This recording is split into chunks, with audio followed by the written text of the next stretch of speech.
Officer, ನಿಮ್ಗೇನು ಆಗಿಲ್ಲ ಅಲ್ವಾ?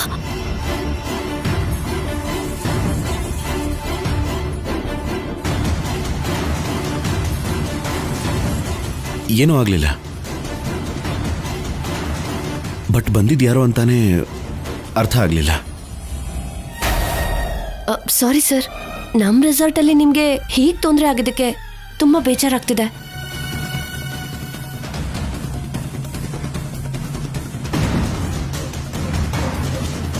ನಿಮ್ಮನ್ನ ಅಟ್ಯಾಕ್ ಮಾಡುವಷ್ಟು ದ್ವೇಷ ಇಲ್ಲಿ ಯಾರಿಗಿರುತ್ತೆ ಆಫೀಸರ್?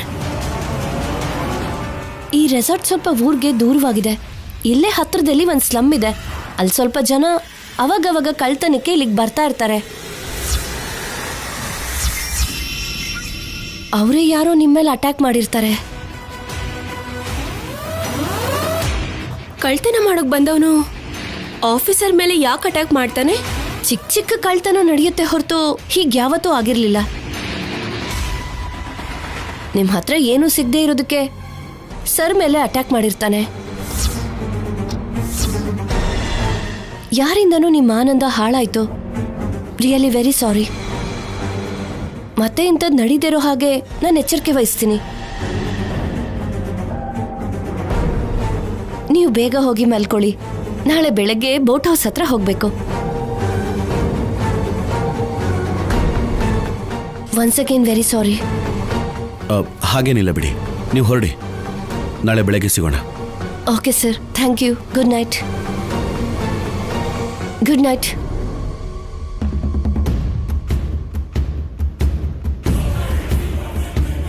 ಯಾಕೆ ಕಲ್ಯಾಣಿ, ಹೆದರ್ಬಿಟ್ಟಿಯಾ? ಸಡನ್ ಆಗಿ ಯಾರೋ ಬಂದು ಹೀಗೆ ಅಟ್ಯಾಕ್ ಮಾಡಿದ್ರೆ ಹೆದರಿಕೆ ಆಗದೆ ಇನ್ನೇನಾಗುತ್ತೆ ಆಫೀಸರ್? ಕಲ್ಯಾಣಿ, ಪೊಲೀಸ್ ಆಫೀಸರ್ ಹೆಂಡತಿಯಾಗಿ ಹೀಗೆ ಭಯಪಟ್ರೆ ಹೇಗೆ? ಭಯಪಟ್ರೆ ಆ ಭಯ ಹೆದರ್ಸ್ತಾನೆ ಇರುತ್ತೆ. ಎದುರಿಸಿ ತಿರುಗಿ ನಿಂತ್ರೇನೆ ಆ ಭಯ ಹೇಡಿ ಹಾಗೆ ಓಡ್ ಹೋಗುತ್ತೆ. ಬಿ ಬ್ರೇವ್ ಕಲ್ಯಾಣಿ.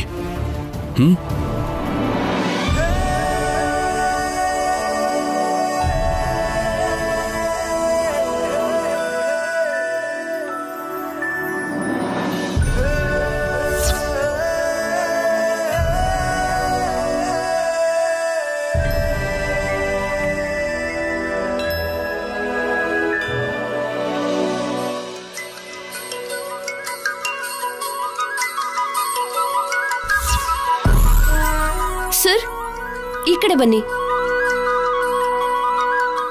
ಇವಾಗ ಹೊರಡು ಈ ಬೋಟ್ ಅಲ್ಲಿ ಬ್ಯಾಕ್ ವಾಟರ್ ಅಲ್ಲಿ ಓಡಾಡುತ್ತೆ. ನೈಟ್ ಅಲ್ಲಿ ಒಂದ್ ಪ್ಲೇಸ್ ಅಲ್ಲಿ ನಿಲ್ಲಿಸ್ತಾರೆ. ಮತ್ತೆ ಮಾರ್ನಿಂಗ್ ಹೊರಟು ಇಲ್ಲಿಗೆ ವಾಪಸ್ ಬರ್ತಾರೆ. ಬನ್ನಿ ಮೇಲ್ ಹೋಗಿ ನೋಡೋಣ. ಓಕೆ ಕಲ್ಯಾಣಿ, ಬಾ.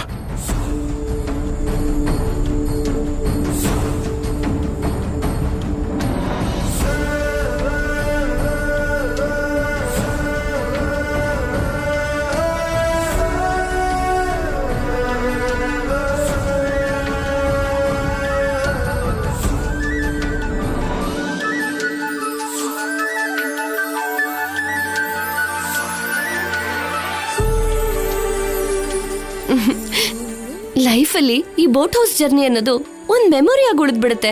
ಅದಕ್ಕೆ ಇಲ್ಲಿ ತುಂಬಾ ಜನ ಬರ್ತಾರೆ. ಬನ್ನಿ ಕೆಳಗೆ ಹೋಗೋಣ. ಕಮ್ ಕಲ್ಯಾಣಿ, ನಡಿ.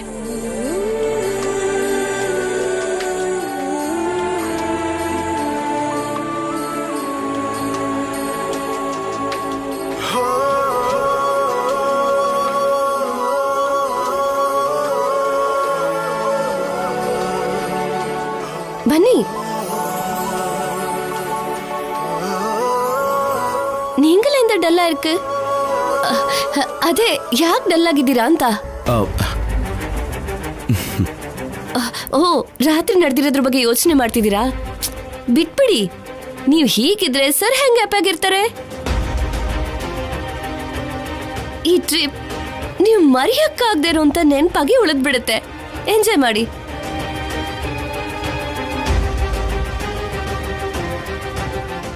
ಟ್ವೆಂಟಿ 24 hours ಬೋಟ್ ಅಲ್ಲೇ ಇರ್ತೀರಾ.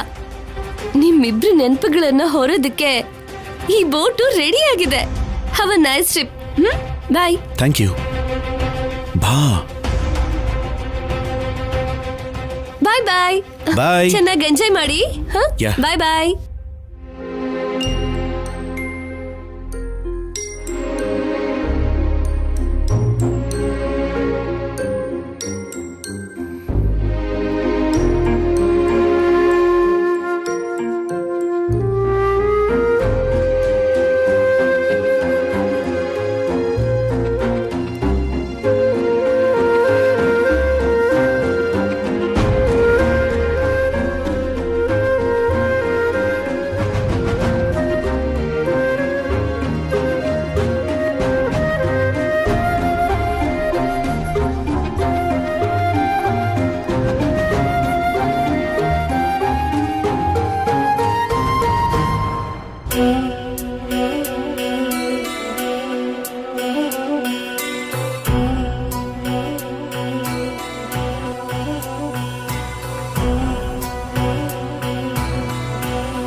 ಕಲ್ಯಾಣಿ,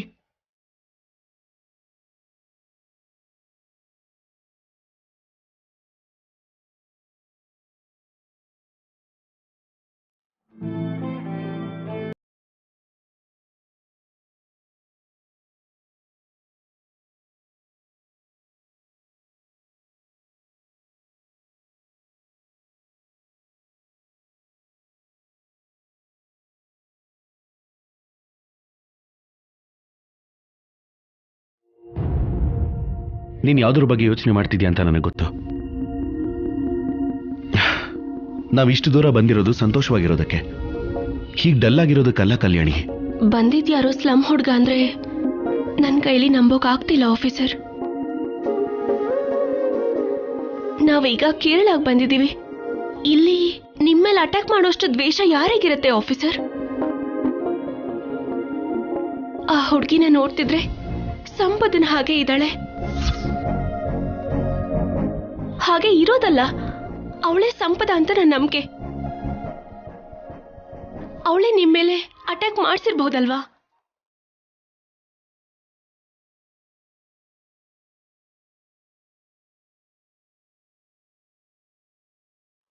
ಸಂಪದ ಹಾಗೆ ಇಲ್ಲೊಬ್ಳು ಹುಡುಗಿ ಕಾಣಿಸಿದಕ್ಕೆ ಅವಳೇ ಅಟ್ಯಾಕ್ ಮಾಡಿರಬಹುದು ಅನ್ನೋ ಅನುಮಾನ ನಿನಗೆ ಬಂದಿರಬಹುದು.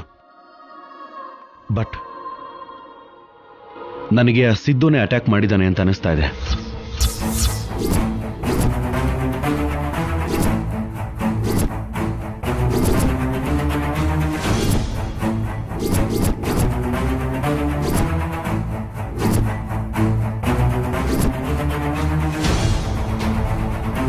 ಇದೇನು ಆಫೀಸರ್, ಸಿದ್ದು ಹೇಗ್ ಬರ್ತಾನೆ?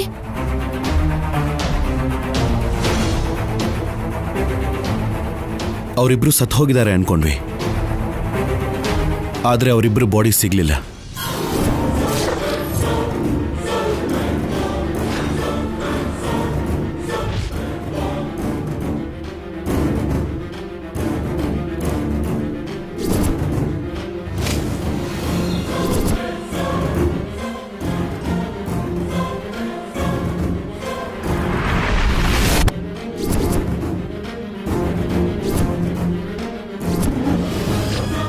ಸಿಕ್ಕಿರೋ ಬಾಡೀಸ್ಗೂ ಅವ್ರ DNA ಮ್ಯಾಚ್ ಆಗ್ತಿಲ್ಲ.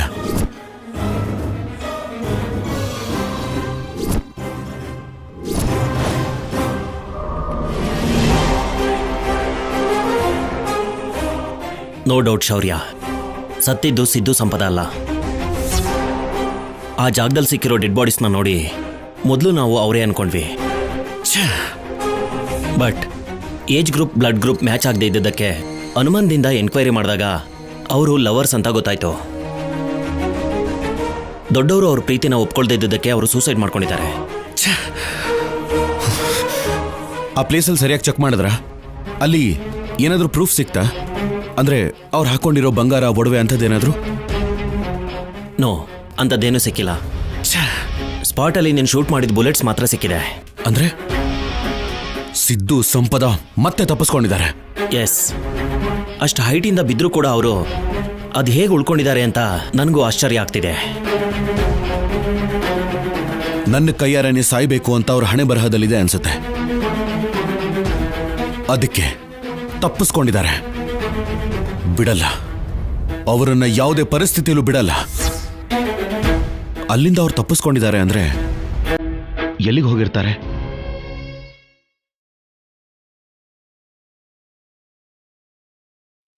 ಯಾದಗಿರಿ ಟೀ ತಗೊಂಡ್ಬಾ. ಯಾದಗಿರಿ ಶಬರಿಮಲೆಗೆ ಹೋಗಿದ್ದಾನೆ ಶೌರ್ಯ. ನಮ್ಮ ಕೃಷ್ಣ ಇದ್ದಾನೆ. ಕೃಷ್ಣ ಸರ್, ಹೋಗಿ 2 ಟೀ ತಗೊಂಡ್ಬಾ. Okay sir. ಅವನ್ ನನ್ನ ಕೈಯಾರೆ ಸತ್ತಿಲ್ಲ ಅಂತ ಚಿಕ್ಕ ನೋವು ಉಳ್ಕೊಂಡಿತ್ತು. ಅದಕ್ಕೆ ಅವನು ಬದುಕಿ ಉಳ್ಕೊಂಡಿದ್ದಾನೆ. ಅವನು ಖಂಡಿತ ನನ್ನ ಕೈಯಿಂದಾನೇ ಸಾಯ್ತಾನೆ. ಶೌರ್ಯ, ರಿಲ್ಯಾಕ್ಸ್. ಮೊದಲು ಅವರು ಏನಾಗಿದ್ದಾರೆ, ಅಲ್ಲಿಂದ ತಪ್ಪಿಸ್ಕೊಂಡು ಅವರು ಎಲ್ಲಿಗೆ ಹೋಗಿದ್ದಾರೆ ಅಂತ ಮೊದಲು ಟ್ರೇಸ್ ಮಾಡೋಣ. Sir, tea sir.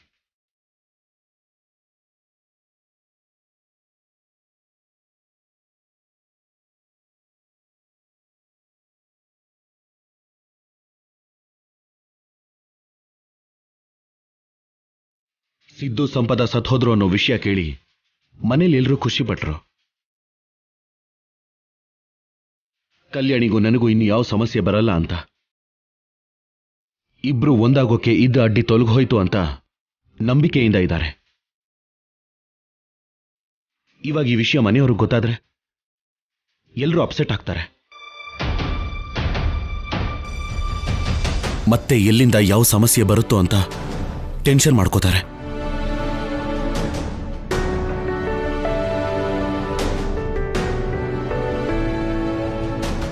ನನ್ನ ಸರ್ವಿಸಲ್ಲಿ ತುಂಬಾ ಕೇಸ್ಗಳನ್ನು ಡೀಲ್ ಮಾಡಿದ್ದೀನಿ. ತುಂಬಾ ಜನ ಅಪರಾಧಿಗಳ ಬಗ್ಗೆ ಕೇಳಿದ್ದೀನಿ. ಆದರೆ ಇಂಥವ್ರ ಬಗ್ಗೆ ಕೇಳಲಿಲ್ಲ. ಅವರು ಅವ್ರ ಸಂಬಂಧಿಕರ ಮನೆಯಲ್ಲೇ ಕಳ್ತನ ಮಾಡಬೇಕು ಅಂತ ನೋಡಿದವರು, ಸ್ವಂತದವ್ರು ಪ್ರಾಣ ತೆಗಿಬೇಕು ಅಂತ ನೋಡಿದ್ರು. ಆ ಸಂಪದ ಅವನಿಗಿಂತ ತುಂಬಾ ಡೇಂಜರ್. ಅವನನ್ನ ಕಾಪಾಡ್ಕೊಳ್ಳೋದಕ್ಕೆ ಕೊನೆಗೆ ಹೆತ್ತ ಮಗುನೇ ಅಡ್ಡ ಇಟ್ಕೊಂಡು ಮಗು ಪ್ರಾಣದ ಜೊತೆ ಚೆಲ್ಲಾಟ ಆಡಿದ್ದಾರೆ. ಇಂಥವರೆಲ್ಲ ಅದು ಹೇಗೆ ಹುಟ್ಟುತ್ತಾರೋ? ಅವರನ್ನು ನೋಡಿದ್ರೆ ಮನುಷ್ಯ ಅನ್ನೋ ಮಾತಿಗೆ ಅರ್ಥ ಇಲ್ದೇ ಇರೋ ಹಾಗಾಗತ್ತೆ. ಒಬ್ಬ ಮನುಷ್ಯನಿಗೆ ಸಹಾಯ ಮಾಡ್ತಾ ಸಂತೋಷವಾಗಿ ಈ ಪ್ರಪಂಚದಲ್ಲಿ ಎಷ್ಟೋ ಜನ ಇದ್ದಾರೆ. ಆದರೆ ಇಂಥವ್ರು ಹುಟ್ಟಬಾರ್ದು ವಾಸು. ಒಂದು ವೇಳೆ ಹುಟ್ಟಿದ್ರೂ ಬದುಕಬಾರ್ದು. ಈ ಸಲ ಅವರು ಬದುಕುಳ್ದಿರೋದು ಅವ್ರ ಅದೃಷ್ಟ. ಹೇಳೋದು ಮರ್ತಿದ್ದೆ, ಸ್ಪಾಟಲ್ಲಿ ಆ ಸಿದ್ದು ಫೋನ್ ಸಿಕ್ಕಿದೆ. ಫೋನ್ ಸಿಕ್ಕಿದೆ ಅಂದ್ರೆ ಅವನೇ ಬೇಕು ಅಂತ ಬಿಟ್ಟು ಹೋಗಿರ್ತಾನೆ ಅನ್ಸುತ್ತೆ. ಅವನು ಎಲ್ಲಿ ಹೋಗಿದ್ದಾನೆ ಏನು ಅಂತ ಗೊತ್ತಾಗಬಾರ್ದು ಅಂತಾನೆ ಹಾಗೆ ಮಾಡಿರ್ತಾನೆ. ಸಾವಿನವರೆಗೂ ಹೋಗಿ ಬಂದಿದ್ದಾನಲ್ಲ, ಅವನ್ ಬುದ್ಧಿವಂತಿಕೆ ತೋರಿಸಿದ್ದಾನೆ. ಬಟ್ ಯಾವತ್ತೋ ಎಲ್ಲೋ ಒಂದು ಚಿಕ್ಕ ಕ್ಲೂ ಖಂಡಿತವಾಗ್ಲೂ ಸಿಗತ್ತೆ. ಅದು ಸಿಕ್ಕ ದಿನ ಅವನ ಸಾವಿನ ದಿನ ಎರಡೂ ಒಂದೇ ಆಗಿರುತ್ತೆ.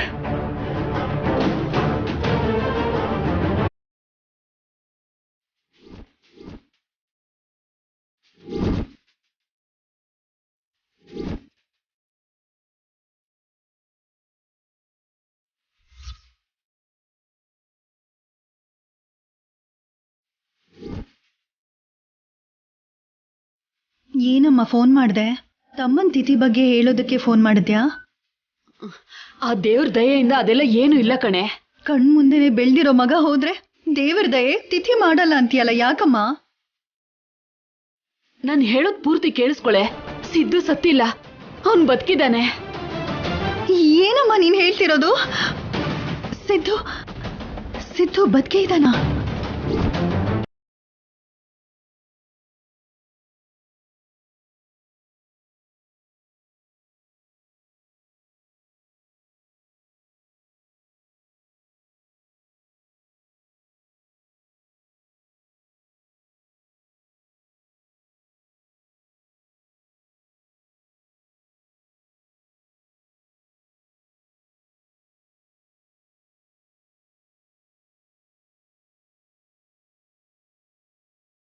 ಹೇಳು ವಾಸು.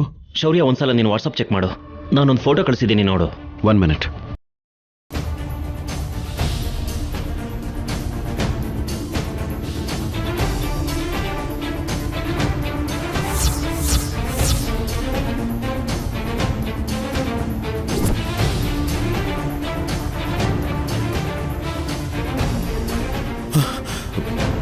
ಸೂಪರ್ ವಾಸು, ಕನ್ಫರ್ಮ್ ಆಗಿ ಅವನು ಸಿದ್ದುನೇ. ಯಾದಗಿರಿ ಹತ್ರ ಇರೋ ಆ ಲೊಕೇಶನ್ ಡೀಟೇಲ್ಸ್ ಎಕ್ಸೆಟ್ರಾ ಎಲ್ಲಾನು ತಗೋ. ನಾನು ಕೇರಳಕ್ಕೆ ಹೊರಡ್ತೇನೆ, ಅವರನ್ನು ಅಲ್ಲೇ ಹಿಡಿತೀನಿ.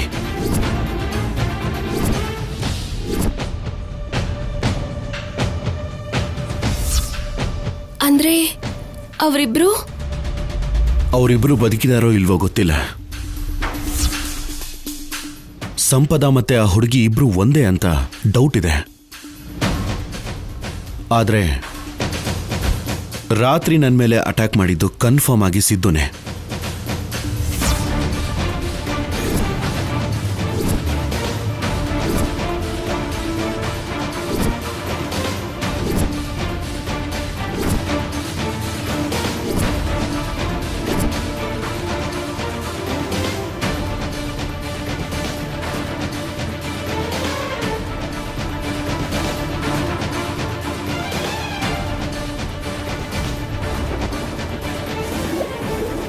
ಅವನು ತಗೊಂಡು ಹೋಗಿರೋ ಒಡವೆ ದುಡ್ಡು ಸಿಗ್ಲಿಲ್ಲ ಅಂದಾಗಲೇ ನನಗೆ ಅನುಮಾನ ಬಂತು. ಬಟ್ ರಾತ್ರಿ ಕನ್ಫರ್ಮ್ ಆಯ್ತು. ಆ ಸಿದ್ದು ಬದುಕೆ ಇದ್ದಾನೆ ಅಂದ್ರೆ ಮತ್ತೆ ನಿಮ್ಮ ಮೇಲೆ ಅಟ್ಯಾಕ್ ಮಾಡದೆ ಇರ್ತಾನೆ ಆಫೀಸರ್. ನನಗ್ ತುಂಬಾ ಭಯ ಆಗ್ತಿದೆ ಆಫೀಸರ್. ಭಯ ಪಟ್ಕೋಬೇಕಾಗಿರೋದು ನೀನಲ್ಲ, ಅವರು. ನನ್ನ ಕಣ್ಣೆದುರಿಗೆ ನೀನಿನ್ ಸಾಯಿಸ್ಬೇಕು ಅಂತ ನೋಡಿದ್ಮೇಲೂ ಕೂಡ ಅವನನ್ನ ನನ್ನ ಕೈಯಾರೆ ಏನು ಮಾಡೋಕ್ಕಾಗ್ಲಿಲ್ವಲ್ಲ ಅಂತ ತುಂಬಾ ನೋವಾಗ್ತಾ ಇದೆ. ಆದ್ರೆ ಅವನು ಬದುಕಿದಾನೆ ಅಂತ ಗೊತ್ತಾದ್ಮೇಲೆ ಸತ್ಹೋದ ಅನ್ಕೊಂಡಿದ್ದವನು ಸಾವನ್ನ ಹುಡುಕೊಂಡು ಬಂದಿದ್ದಾನೆ ಅಂತ ಅರ್ಥ ಆಯ್ತು. ಅವನೆಷ್ಟು ಅಪಾಯಕಾರಿ ಮನುಷ್ಯ ಅಂತ ನಾವು ನೋಡಿದೀವಲ್ಲ ಆಫೀಸರ್. ಅವನು ಅಪಾಯಕಾರಿ ಆದ್ರೆ ಅಪಾಯಕ್ಕೆ ಅಪಾಯವಾಗಿರೋ ಪೊಲೀಸ್ ಆಫೀಸರ್ ನಾನು. ನನ್ನ ಹೆಂಡತಿಯಾಗಿ ನೀನ್ ಭಯ ಪಡಬಾರ್ದು. ಅವನ್ ಖಂಡಿತ ಮತ್ತೆ ಬಂದೇ ಬರ್ತಾನೆ, ಬರ್ಲೇಬೇಕು. ಈ ಸಲ ಅವನನ್ನ ಸಾಯಿಸೋದಷ್ಟೇ ಅಲ್ಲ, ಜೈಲಿಗೆ ಹಾಕಿ ಸಾಯೋವರೆಗೂ ಸಾವಿಗೋಸ್ಕರ ಕಾಯೋ ಹಾಗೆ ಮಾಡ್ತೀನಿ. ಈ ಸಲ ಮಾತ್ರ ಸುಮ್ಮನೆ ಬಿಡೋದಿಲ್ಲ. ನಾವು ಹುಷಾರಾಗಿರ್ಬೇಕು ಆಫೀಸರ್. ಹುಷಾರಾಗಲ್ಲ, ಹ್ಯಾಪಿಯಾಗಿರ್ಬೇಕು ಮೇಡಮ್. ಇಷ್ಟು ಅಂದವಾಗಿರೋ ಜಾಗಕ್ಕೆ ಬಂದು ಅವ್ರ ಬಗ್ಗೆ ಮಾತಾಡ್ಕೊಂಡು ಟೈಮ್ ವೇಸ್ಟ್ ಯಾಕೆ ಮಾಡಬೇಕು? ಬರ್ಬೇಕು ಬರ್ಬೇಕು ಬರ್ಬೇಕು, ಹ್ಯಾಪಿ ಮೂಡಿಗೆ ಬರ್ಬೇಕು. ಹಾ, ಕೇಳ್ತಿದ್ದ ಹಾಗೇನೆ ಹಾಗೆ ಹೇಗ್ ಬರಕ್ಕಾಗತ್ತೆ? ನಿಜಾನೇ ಅಲ್ವಾ? ಹೇಗ್ ಬರತ್ತೆ? ಹೀಗ್ ಬರತ್ತಾ? ಹೀಗ್ ಬರತ್ತಾ? ಹೀಗೆ ಹೀಗೆ ಹೀಗೆ ಹೀಗೆ ಹೀಗೆ ಹೀಗ್ ಬರತ್ತಾ?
ನಿಮ್ಮನ್ನ ಹೀಗೆ ಫೋಟೋದಲ್ಲಿ ನೋಡೋದನ್ನ ಬಿಟ್ರೆ ಜೀವನದಲ್ಲೂ ನೀವಿಬ್ರು ಹೀಗೆ ಒಂದಾಗಿರ್ಬೇಕು ಅಂತ ಎಷ್ಟು ಆಸೆ ಪಡ್ತಿದೆ ಗೊತ್ತಾ? ಆ ದೇವ್ರ ದಯದಿಂದ ಇಷ್ಟು ದಿನಗಳಾದ್ಮೇಲೆ ನೀವಿಬ್ರು ಹೀಗೆ ಒಂದಾಗಿರೋ ಹಾಗೆ ಆಶೀರ್ವಾದ ಮಾಡ್ದ. ಬಂದ ಸಂಕಟಗಳೆಲ್ಲ ದೂರಾಗಿ ನಿಮ್ಮಿಂದ ದೂರಾಗಿದ್ದ ಸಂತೋಷನ ಹುಡುಕೊಂಡು ನೀವಿಬ್ರು ದೂರ ಹೋಗಿದ್ದೀರಾ. ನನಗ್ ಗೊತ್ತು, ಇನ್ನು ಮುಂದೆ ನೀವಿಬ್ರು ಯಾವತ್ತೂ ಆನಂದವಾಗಿರ್ತೀರಾ. ನನಗ್ ಬೇಕಾಗಿದ್ದಿದ್ದು ಅದೇ.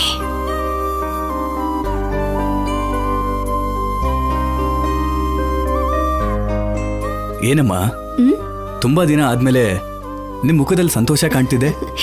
ನಿಜನೇ ಚಿನ್ನಿ, ನಾನು ತುಂಬಾ ಸಂತೋಷವಾಗಿದ್ದೀನಿ. ಯಾವಾಗ್ಲೂ ಏನೋ ಕಳ್ಕೊಂಡಿರೋ ಹಾಗೆ ಸದಾ ಏನೋ ಯೋಚಿಸ್ತಾನೆ ಇರ್ತಿದ್ರಿ. ಅಂಥದ್ರಲ್ಲಿ ನೀವು ಸಂತೋಷವಾಗಿರೋದನ್ನ ನೋಡಿ ನನಗೆ ಆಶ್ಚರ್ಯ ಆಗ್ತಿದ್ಯಮ್ಮ. ಮಕ್ಕಳು ಸಂತೋಷವಾಗಿರ್ಬೇಕು ಅನ್ನೋದೇ ದೊಡ್ಡವರ ಆಸೆ. ಕಣ್ಣು ಮುಂದೆ ಕಲ್ಯಾಣಿ ಕಷ್ಟಪಡ್ತಾನೆ ಇದ್ರೆ ಅದನ್ನ ನೋಡ್ಕೊಂಡು ನಾನ್ ತಾನೇ ಹೇಗೆ ಸಂತೋಷವಾಗಿರೋದಕ್ಕೆ ಸಾಧ್ಯ?